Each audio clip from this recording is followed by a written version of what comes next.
Hi everyone. आज सुनते हैं हम गोनू झा की कहानी। मिथिलांचल में सात संतों में लोगों को काफी भरोसा है। गोनू झा के जमाने में भी था। गोनू झा के पिता सत्संग प्रेमी थे। साधु संतों की सेवा करना अपना धर्म समझते थे। तांत्रिकों जोशियों पर खर्च करने से भी वे पीछे नहीं रहते। गोनू झा ने उन्हें कई बार समझाया, मगर उनके पिता पर कोई असर नहीं हुआ। आए दिन जोशियों और साधु संतों का आना उनके घर में जारी रहा। एक दिन गोनू झा ने अपने पिता को साधु संतों की अंध आस्था से निकालने की ठान ली। उन्होंने घर में घोषणा की कि उन्हें कुछ काम से बाहर जाना है। 2-3 माह में वे लौट आएंगे। माता पिता के चरण छूकर वे घर से निकल पड़े। गांव से बाहर जाकर गोनू झा ने एक तालाब में स्नान किया। झोले से गिरवा वस्त्र निकालकर धारण किया।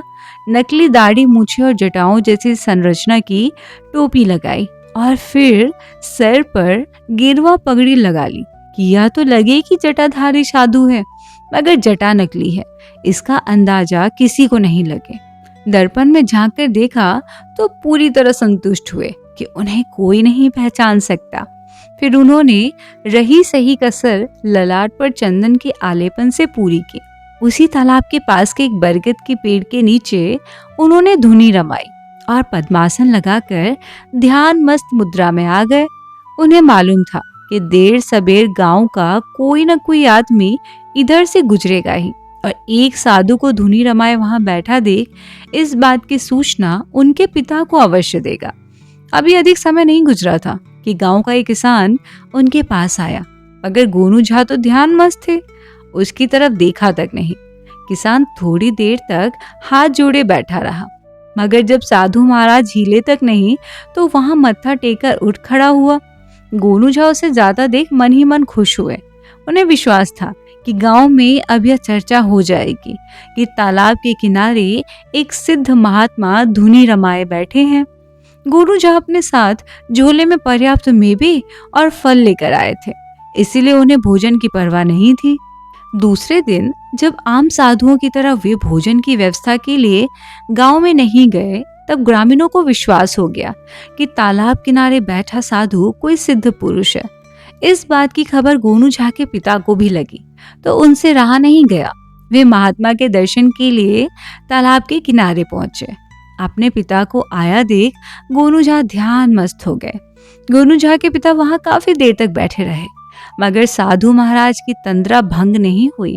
उनके पिता गांव लौट आए। गांव में चर्चा फैल गई कि गांव के बाहर एक महात्मा तपस्या में लीन है, समाधि की अवस्था में है। साधु महाराज के दर्शन के लिए तांता लग गया। तीसरे दिन उस स्थान पर ग्रामीणों की भीड़ जम गई। कुछ उत्साही ग्रामीणों ने वहां भजन कीर्तन करना शुरू कर दिया। तब जाकर महात्मा जी ने आंखें खोली, लेकिन कुछ बोले नहीं। सबसे अधिक उत्सुकता गोनू झा के पिता को ही थी।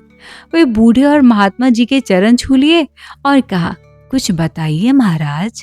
गोनू झा ने पद्मासन में बैठे बैठे ही पास पड़ी एक स्लेट उठाई और उस पर चौक से लिखा, आप लोग जाएं, कल आएं, मेरा मौन व्रत है। सभी लौट गए। दूसरे दिन ग्रामीण आए, कोई फल लेकर तो कोई मिठाई लेकर। सबने साथ लाई चीजें साधु महाराज के कंबल पर श्रद्धापूर्वक रख दी। सबने साथ लाई चीजें साधु महाराज के कंबल पर श्रद्धापूर्वक रख दी। धुनी के पास और मत्था टेक कर बैठ गए। गोनू झा ने स्लेट पर लिखा, आप सब लौट जाएं, आज केवल एक व्यक्ति, और उन्होंने अपने पिता को इशारा से बुलाया और बैठ जाने का संकेत किया। ग्रामीण लौट गए। भला महाराज जी के आदेश की अवहेलना कैसे होती। गोनू झा के पिता गदगद थे। उन्होंने फिर कहा, महाराज कुछ बताइए। और गोनू झा ने स्लेट पर उनके अतीत के बारे में ऐसी ऐसी बातें लिखी जो गांव के लोग कतई नहीं जानते थे। इसी तरह उनके रोग, उनकी कामनाएं, पुत्र और पत्नी से संबंध के बारे में भी स्लेट पर सटीक एवं बिल्कुल खड़ी बातें गोनू झा ने लिख दी। गोनू झा उनके बेटे ही तो थे, उनकी सारी सच्चाइयों से अवगत। गोनू झा के पिता ने अब तक ऐसा गुणी महात्मा कभी नहीं देखा था। वे अभिभूत हो गए और महात्मा जी के चरण पकड़ लिए। मेरा कल्याण करे महाराज, मेरे घर पधारे, उन्होंने विनती की। महात्मा बने गोनू झा ने स्लेट पर लिखा, धैर्य धारण करें, अवश्य आऊंगा एक दिन। अभी आप जाएं, विश्राम करें। गोनू झा के पिता लौट आए। गांव के लोगों ने उन्हें अपने घर जाते देखा तो पूछने चले आए, महात्मा जी ने क्या कहा? वे बोले या वैसे ही स्लेट पर लिखकर ही कुछ बताया? गोनू झा के पिता ने महात्मा जी की खूब सराहना की। ग्रामीणों का तांता इसके बाद गोनू झा के धुनी स्थल पर रोज लगने लगा। रोज किसी न किसी को गोनू झा रोक लेते और उसके अतीत की सीधी सच्ची बात स्लेट पर लिखकर कुछ जरूरी सलाह भी उसके साथ लिख देते। अब तो गांव में महात्मा जी की धूम मच गई। इस तरह 1 महीना बीत गया। गोनू झा इस नाटक से उब गए थे। उन्होंने उस दिन स्लेट पर लिखा, कल मैं मौन व्रत खोलूंगा, आज मुझे एकांत चाहिए। ग्रामीण आए, माथा टेका और वापस लौट गए। इसके बाद वाले दिन गांव के लोग सुबह से ही वहां पहुंचने लगे। सबसे पहले आने वालों में गोनू झा के पिता थे।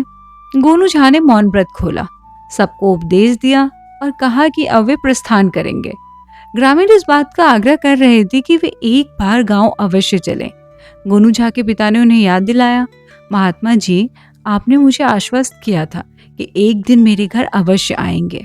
गोनू झा ने अपनी विशिष्ट मुद्रा में कहा, अवश्य, मुझे स्मरण है। फिर गोनू झा ग्रामीणों के साथ अपने पिता के दरवाजे पर पहुंचे। उन्होंने कहा, अब विलंब नहीं करें, मुझे प्रस्थान करना है। ग्रामीण अपने अपने घरों से चढ़ावा लेकर आए और आग्रह पूर्वक गोनू झा महाराज जी को भेंट किया। उनके पिता ने भी एक रत्न जड़ित स्वर्ण मुद्रा उन्हें भेंट की और आग्रह पूर्वक दक्षिणा के रूप में 1001 रुपये प्रदान किए। ग्रामीणों ने भी यथाशक्ति भक्ति दिखलाई। महात्मा बने गोनू झा ने वह धनराशि अपने झोले में डाली और अलख निरंजन का घोष करते हुए उठ खड़े हुए। ग्रामीण उनके पीछे पीछे गांव के बाहर तक आए। फिर गोनू झा ने रुककर सबसे कहा, आप सब अपने घरों को लौट जाएं, मोह में नहीं पड़े, अपने कर्तव्यों का पालन करें। फिर अलख निरंजन का घोष करते हुए खड़ाऊ खड़खड़ाते हुए आगे बढ़ गए। इसके 10 दिनों के बाद गोनू झा अपने सामान्य रूप में घर लौटे। उन्हें घर आया देख उनके सरल चित पिता बहुत खुश हुए। उन्होंने गांव में एक सिद्ध पुरुष के आने की घटना का पूरा वृतांत उन्हें विस्तार पूर्वक बताया। गोनू झा मुस्कुराते हुए अपने पिता की बातें सुनते रहे। जब उनके पिता चुप हुए तब गोनू झा ने अपनी जेब से ढेर सारे रुपए निकालकर अपने पिता को दिए। उनके पिता इतने सारे रुपए देखकर चकित हो गए। फिर गोनू झा ने जेब से अंगूठी निकाली और अपने पिता को दे दी। अंगूठी देखते ही उनके पिता चौंक पड़े, क्योंकि ये वही अंगूठी थी जो उन्होंने महात्मा जी को श्रद्धापूर्वक भेंट की थी। बिना कुछ बोले गोनू झा ने अपने झोले से जटाजूट, दाढ़ी, मूछें और गेरुआ वस्त्र निकालकर पिताजी के सामने रख दिया। उनके पिता समझ गए कि महात्मा जी का रहस्य क्या था।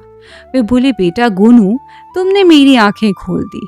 मैं अब कभी भी महात्माओं के चक्कर में नहीं पड़ूंगा। तो क्या आप महात्माओं के चक्कर में पड़ते हैं?